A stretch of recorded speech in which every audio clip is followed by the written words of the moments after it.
চুয়াডাঙ্গার জীবননগরে র্যাবের মাদক বিরোধী অভিযানে ৬৫২ বোতল মাদকদ্রব্যের সিরাপ, নগদ প্রায় ১৭ লাখ টাকা ও একটি মোটরসাইকেল সহ ইমন আহমেদ নামে ২৪ বছর বয়সী এক যুবককে গ্রেপ্তার করা হয়েছে।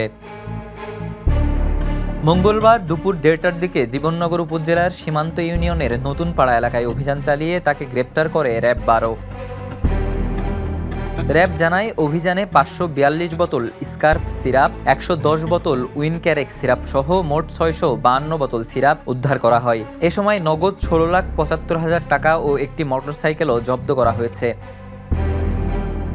প্রাথমিক জিজ্ঞাসাবাদে ইমন দীর্ঘদিন ধরে মাদকদ্রব্যের ক্রয় বিক্রয় ও সরবরাহের সঙ্গে জড়িত থাকার কথা স্বীকার করেছেন বলে জানিয়েছে র্যাব।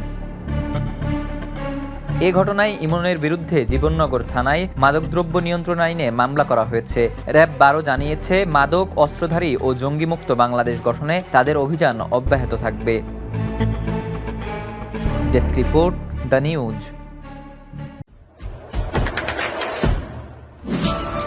দেশে দেশে সবার সাথে দ্য নিউজ।